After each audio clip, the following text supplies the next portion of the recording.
he showed basically water in a small grocery store and on the floor, and he goes, "About to slip," and that was the headline or the hashtag of his social media, "About to slip," and then he did. He filed a slip and fall claim. Welcome to the Self-Insurance Podcast, brought to you by CRMBC. Every week, we're interviewing industry experts, restaurant operators, and brokers to talk about the world of workers' comp self-insurance in California.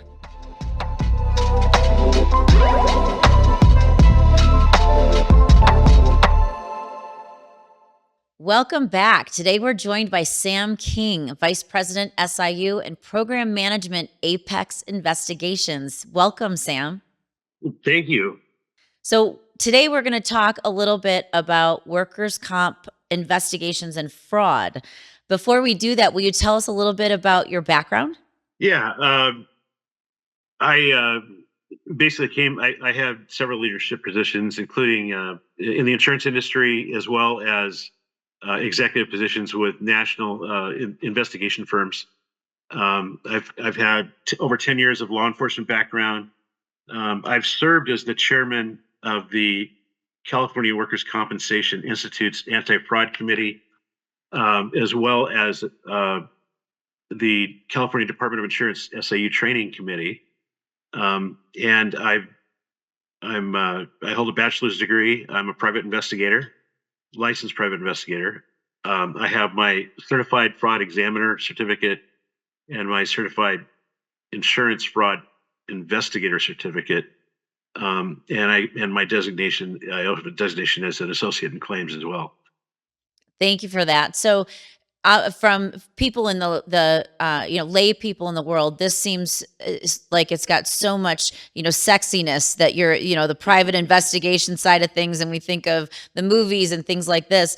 And there's a very real part of workers' comp and running a workers' comp self-insured group that requires this investigation. Because although we'd like to think that we're there to help the injured worker and that no one's committing fraud, there's a large percentage of what we're dealing with that has to do with fraud and how we address that to protect our members and to protect our members' money and to protect the whole system. So there's basically 4 categories of workers' comp fraud. Can you talk to us a little bit about what those are?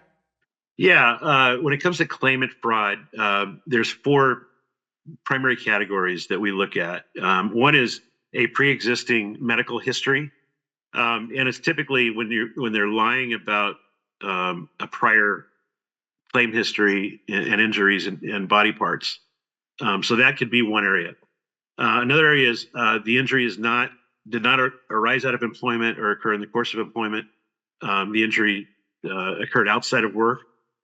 So that's an area of fraud. And then working while collecting benefits is another one that we see quite often. And that's where legitimate work comp injury, where the injured worker starts working at some point and is still collecting total temporary disability. And then the fourth one is malingering. And it's really, that typically is a legitimate work comp injury, but the injured worker exaggerates their symptoms and their limitations so they can't go back to work. Got it.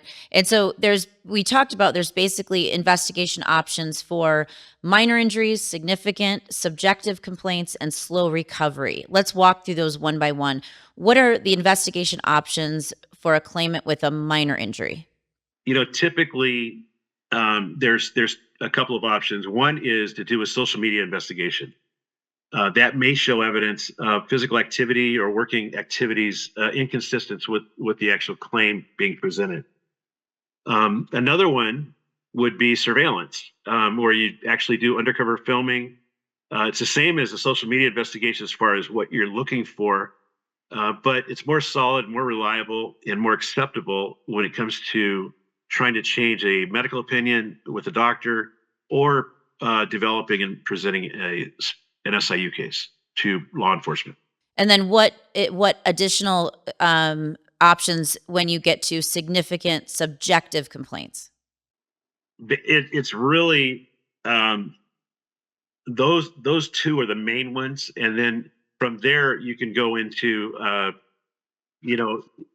trying to find out what information you actually have from the employer or from witnesses, what they might be doing. Sometimes, if you look at you look at someone that presents a claim and then at some point they are presenting something fraudulent. Then what happens in that scenario is that, they're that information is usually there's a tip, there's an anonymous tip, there's somebody in the employment environment or somebody that knows the person. Those are great leads for us to get information so that we can effectively do surveillance. Social media investigations is kind of a preclude. It's a precursor sometimes to telling us that we need to do a surveillance investigation. So I think surveillance is probably one of the key tools to help us. We may have to do a claim investigation where we actually take statements and find out, what they're saying their medical history is in that scenario. But we're going to pull, all the tools out of our arsenal to try to, go after this and really tailor the investigation need. So, of course, I'm going to look at everything from a lawyer's lens because I am a lawyer. What are the key elements that you have to get in an investigation to support a criminal prosecution? And there's four key elements that we have to prove, and this is when we develop what we call a documented fraud referral, or we're documenting and presenting to a prosecutor why we believe there's fraud. And I like to use an acronym, MILK, and it's milk with a big L. And it's basically it all starts with a lie, so that's the L. I'll start there, but it starts with a lie, but the lie has to be material. So if I say that I have an 800-year-old grandmother in a deposition, that might be a lie, but if it's not material, it's not going to have any effect whatsoever. So it's got to be material to the claim. And then secondly, it's got to be intentionally made. And proving intent is pretty easy area, because we can show intent oftentimes by the fact they would get more money, they get more time off, they would have gotten a benefit of some sort that they were not entitled to. And then the L is the lie. And when I talk about the lie is the fraud is the lie. When you think about it that way. If we have more than one count of fraud, that simply means we have more than one lie that we're looking at. And then the last area is knowledge. They have to have knowledge that what they're doing is wrong, and they have to be. If you think about a lot of our workers' compensation claim forms, the very first forms we start with in the system, they all have a reminder that it's a felony to commit workers' compensation fraud. And so that's an important area where we're actually, giving them knowledge that it's wrong at the very beginning. So you got milk, you got fraud. That's an acronym you can use. So how prevalent is this? How busy are you guys? How much fraud are you seeing daily? And we're specifically in California, so let's speak to that. How much, and I don't know how do you quantify it, or I'm sure you have an idea, but tell me how prevalent this is. It happens every day. It's hard to quantify in the sense of there's a lot of numbers out there that basically say the fraud is 10 to 20% of all claims have an element of fraud. That's probably true from what we see. I mean, we get the claims when they're highly suspicious for some. There's an indicator of fraud of some sort. And then we turn around and we begin to investigate, and we find out if there's fraud or there's not fraud. And typically, if we're able to put together evidence of fraud, then we can pursue a criminal case. And that's what I do in the SIU, or the Special Investigative Unit. Okay, so let's say you guys got the great surveillance video. Then what do you do with it next? Getting great video is great. That's an important thing. But that's one of the problems that we see, and we try to guide the claim handlers and people in the work comp system. You don't want to do you need to do something with the film if you've got good film. And the first thing is, you need to look at is the film inconsistent with what the primary treating physician is stating, or in a statement or deposition that was occurred. Is it different activity? And if it is, that's great. We also look at, will the film potentially assist in negotiating a reduced settlement or a reduction in permanent disability, work restrictions, or change in medical opinion? That's great as well.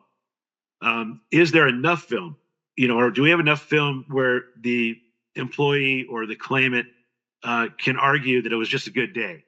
That happens sometimes. So sometimes we'll recommend that let's do another day just so that we can defeat the good day bad day defense, if you will. And then so there's basically what you want to do to develop a fraud case. We have to have a lie, and we talked about that earlier. Um, Typically, we want to do a deposition or a statement if they're not represented after we get good surveillance film, because we don't want to give up the film. And the good news is in California, we have case law that helps us. We don't have to give up the film until after we've had the opportunity to take a statement or take a deposition of the claimant.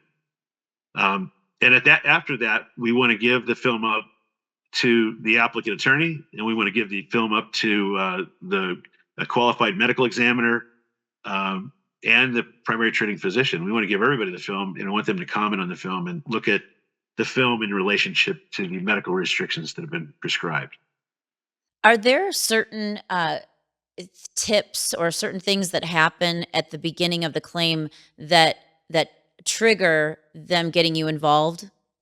Yeah, I think we refer to a lot of those areas as red flags, where there's indicators of fraud that come up, and so there are a ton of indicators of fraud that we look at, and so I think that there's a typically when you're handling a claim, the claim examiner is looking at the case, and they're looking at how long has this person been off. Let's say they have a back injury where there's subjective complaints, but there's no evidence of a back injury when it comes to diagnostics that have been done. In that situation, there's after about 4 or 5 weeks being off work, there's questions that need to be asked. Why are we not seeing any diagnostic issues there? All the diagnostics are showing that there's no problem. So that's an indicator of malingering, and that at that point we may want to really look at doing a social media investigation and or a surveillance investigation. Can you give us some more red flags? Yeah, I've got quite a few actually, but some of the red flags are simple. Some of them are more difficult that you really have to think about. But one of them is just a claimant having a serious financial problems. If they're having serious financial problems before they file the claim, that may be the reason they're filing the claim. In those situations, a claimant may turn around and get another job and actually be working another job while they're collecting temporary disability and getting 2 incomes. Another one is they simply you can never get a hold of them at home. You try to call them and you hear funny things in the background, like maybe they're not at home. And if they're supposed to be on temporary total disability, that they should be at home and recovering and taking medication, following the doctor's orders, not out doing things and or working another job. And you might even hear them working at another job, when you call them. There's some that basically I think a red flag is if they've filed a claim after they've been terminated from work. That can be a major red flag. That could be a retaliation claim, and we see those quite often. There's a claimant files a claim after they receive a disciplinary action of some sort, personnel action. That's a frequent one as well. They're frequently change physicians in order to avoid returning to work. So as soon as one physician says they can return to work, all of a sudden they go to another physician or they get represented by an attorney. Those are all red flags of potential malingering. That's really helpful. Thank you for for breaking those down for me. Can you explain to us how social media can be used to expose fraud? Yeah, it's amazing. We start looking at, people don't realize oftentimes that their social media, they have it on public record, and most people keep their social media open to the public. So we're able to legally get information on social media investigations quite often.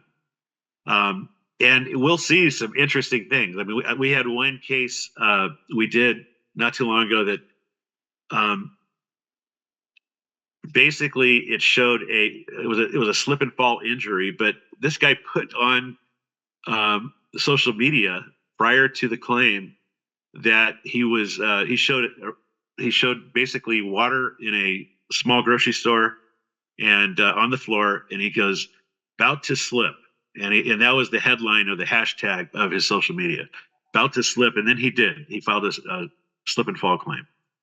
Um, another one, we had a Los Angeles area warehouse worker who claimed a back injury prevented him from working, and he posted that he bowled a perfect game on his Facebook page. He said, good game, but it was a bad idea, because I mean the bottom line is, that is something that's very helpful. Now we may want to do surveillance after that, but and really get more investigation. One of the things we do with social media investigations is we keep what they call the metadata, so that it can be used in court. And the problem we have, though, with social media investigations is that, are they not being truthful? And sometimes it can be challenged. So, or maybe they'll say, well, I posted that as a joke, or I posted that as a